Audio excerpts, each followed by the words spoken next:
नमस्कार, मैं बीके चौक से व्याख्याता देवीनंदन हायर सेकेंडरी स्कूल क्लास 4। मैं आज से आपको 12th क्लास का फिजिक्स पढ़ाना स्टार्ट करूंगा। इसके पहले मैं 11th क्लास की फिजिक्स पढ़ा रहा था, परंतु शाला से मुझे निर्देश प्राप्त हुआ है कि 12th क्लास की फिजिक्स भी आप स्टार्ट करें। तो सबसे पहले अपन स्टार्ट करते हैं फर्स्ट यूनिट फिजिक्स का, 12th के फिजिक्स का फर्स्ट यूनिट, जिसमें है स्थिर विद्युत, इलेक्ट्रोस्टैटिक। इसका फर्स्ट चैप्टर है विद्युत आवेश एवं क्षेत्र, इलेक्ट्रिक चार्ज एंड फील्ड। तो सबसे पहले अपन बात करते हैं, कभी आपने सोचा ये कि जब हम कंघी बालों में करते हैं, सूखे बालों में जो कंघी की जाती है और उस कंघी को धूल के पास ले जाते हैं तो धूल उसमें आकर्षित हो जाती है, चिपक जाती है, या कागज के छोटे छोटे टुकड़े कंघी में चिपक जाते हैं। ऐसा क्यों? इसी प्रकार हम कंघी करते हैं, रोज कंघी करते हैं, तो उसका साइंटिफिक रीजन क्या है, कंघी क्यों की जाती है, उसके जो दांते होते हैं नुकीले क्यों होते हैं, इन सब बातों का क्यों होते हैं करके उसका कारण अपन अभी देखते हैं। इससे पहले हम शुरू करते हैं घर्षण विद्युत। आवेश जो होता है दो प्रकार का होता है, धन आवेश और ऋण आवेश, पॉजिटिव चार्ज एवं नेगेटिव चार्ज। किसी भी वस्तु का परमाणु विद्युत के पूर्ण, घर्षण के पूर्व उदासीन होता है। उस पर जितने प्रोटॉन होते हैं उतने ही इलेक्ट्रॉन होते हैं, इसलिए वह विद्युत उदासीन होता है, क्योंकि इलेक्ट्रॉन और प्रोटॉन का आवेश एक समान होता है। एक इलेक्ट्रॉन का आवेश, इसको ई से प्रदर्शित करते हैं। इलेक्ट्रॉन का आवेश होता है 1.6 × 10⁻⁹ कूलम, और प्रोटॉन के लिए ये माइनस होता है इलेक्ट्रॉन का, और प्रोटॉन का होता है +1.6 × 10⁻⁹ कूलम। यदि किसी वस्तु के परमाणु में 8 इलेक्ट्रॉन है और 8 प्रोटॉन है, तो 8 के बराबर ऋण आवेश और 8 के बराबर धन आवेश। इस प्रकार से कुल आवेश क्या हो जाएगा? 0 हो जाएगा। माने प्रत्येक वस्तु का परमाणु घर्षण के पूर्व विद्युत उदासीन होता है। पर जब हम दो वस्तुओं को आपस में घर्षण कराया जाता है, कांच की छड़ को रेशम के कपड़े से अपन घर्षण कराते हैं, तो कांच की छड़ धनावेशित हो जाती है और रेशम का कपड़ा ऋणावेशित हो जाता है। ऐसा क्यों होता है? उदाहरण के लिए अपन किसी वस्तु की बात करें जिसमें 6 प्रोटॉन और 6 इलेक्ट्रॉन। इस प्रकार से इलेक्ट्रॉन पर ऋणावेश होता है और वह इस परमाणु की निर्धारित कक्ष में परिक्रमा करते रहते हैं। इस प्रकार से इसमें 1 2 3 4 5 6 इलेक्ट्रॉन है और 6 प्रोटॉन नाभिक में होते हैं। आवेश को अक्सर Q से डिनोट करते हैं। इसका अर्थ हुआ इसका 6e के बराबर क्या है? धनावेश, और 6e के बराबर क्या है? ऋणावेश। तो ये जो परमाणु है घर्षण के पूर्व उदासीन है, इस पर कुल आवेश 0 है। इसी प्रकार से अगर एक दूसरे परमाणु की बात करें जिसमें 8 प्रोटॉन और 8 इलेक्ट्रॉन,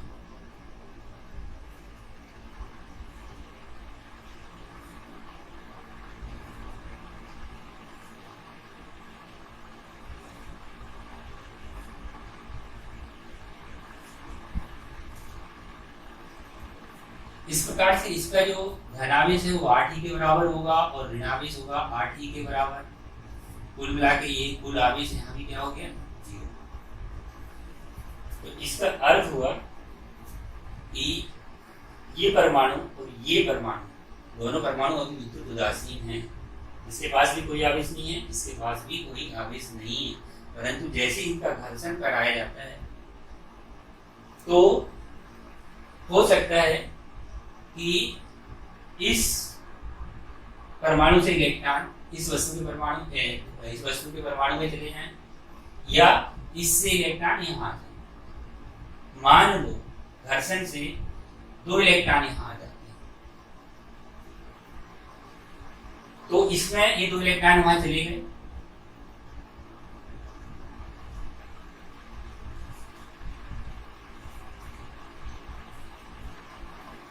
अब इसमें प्रोटॉन और इलेक्ट्रॉनों की संख्या अलग अलग हो गई। अब आप देख रहे हो कि यहाँ 6 प्रोटॉन हैं, प्रोटॉन नहीं जाते, नाभिक के अंदर से प्रोटॉन नहीं जाते, तो 6 प्रोटॉन है, माने 6e के बराबर धनावेश है। परंतु इलेक्ट्रॉनों की संख्या अब 4 होगी, तो 4e के बराबर क्या है, नेगेटिव चार्ज। अब अगर अपन देखें तो इस पर कुल चार्ज जो हो रहा है वो 2e के बराबर।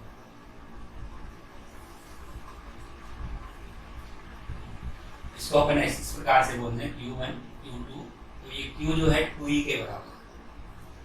तो ये जो परमाणु है धनावेशित हो गया, इसके धनावेश का मान है 2e, और 2e का मतलब e का मान है 1.6 × 10⁻⁻19 कूलम, तो ये हो जाएगा 3.2 × 10⁻⁻19 कूलम के बराबर। इस पर क्या हो गया, धनावेश, माने 2e के बराबर धनावेश। इस पर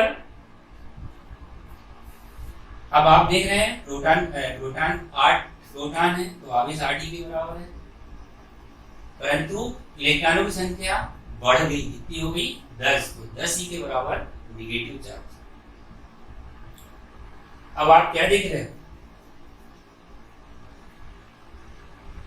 इसका कुल चार्ज कितना हो गया, -2e, माने ये परमाणु ऋणावेशित हो गया, क्योंकि इस पर 2 इलेक्ट्रॉन की संख्या बढ़ गई और इससे 2 इलेक्ट्रॉनों की संख्या घट गई, तो ये धनावेशित हो गया और ये परमाणु ऋणावेशित हो गया। इसके बराबर इस पर हो गया +2e चार्ज, इस पर हो गया -2e चार्ज। ये दोनों परमाणु आवेशित हो गए।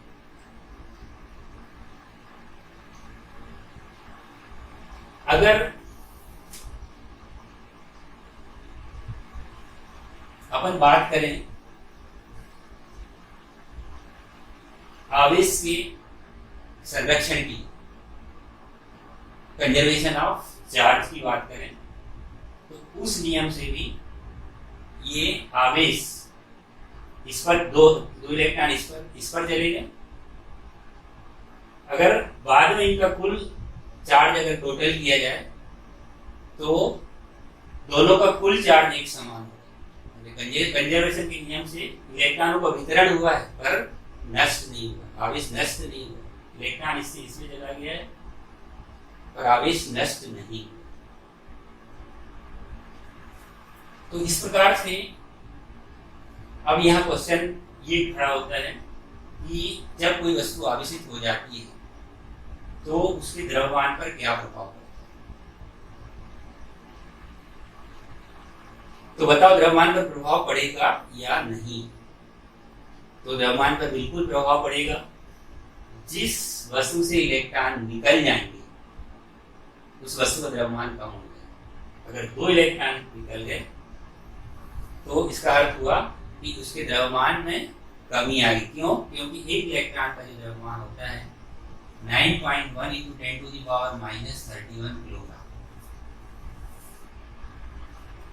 इसका मतलब इससे 2 इलेक्ट्रॉन निकल गए, इसके द्रव्यमान में इसमें 2 से मल्टीप्लाई कर देंगे, इतनी कमी आ गई और उसके द्रव्यमान में क्या होगी? वृद्धि। क्यों? क्योंकि इस पर 2 इलेक्ट्रॉन आ गए। इसका अर्थ हुआ जो वस्तु, अब क्या ध्यान रखेंगे, जो वस्तु ऋणावेशित हो जाती है उसका द्रव्यमान बढ़ जाता है और जो वस्तु धनावेशित हो जाती है उसका द्रव्यमान घट जाता है। क्योंकि धनावेशित होने से इलेक्ट्रॉन चले जाते हैं और ऋणावेशित हो जाती है उस पर इलेक्ट्रॉन आ जाते हैं। तो इस प्रकार से अब कांच की छड़ को अगर अपन रेशम के कपड़े से घर्षण कराते हैं तो कांच की छड़ धनावेशित हो जाती है और रेशम का जो कपड़ा है, कांच की छड़ धनावेशित और रेशम का कपड़ा ऋणावेशित हो जाता है। और हमें ये भी पता है कि जब नेगेटिव चार्ज है, एक पॉजिटिव एक नेगेटिव चार्ज है, तो दूसरे को क्या करेंगे, आकर्षित करेंगे, अट्रैक्ट करेंगे। सेम चार्ज एक दूसरे को क्या करते हैं, रिपल्स करते हैं, प्रतिकर्षित करते हैं। सेम चार्ज एक दूसरे को प्रतिकर्षित करते हैं। ऋण और ऋण आवेश, अगर दो वस्तु ऋणावेशित होंगी तो वो दोनों एक दूसरे को प्रतिकर्षित करेंगी। धनावेशित होंगी तो प्रतिकर्षित करेंगी।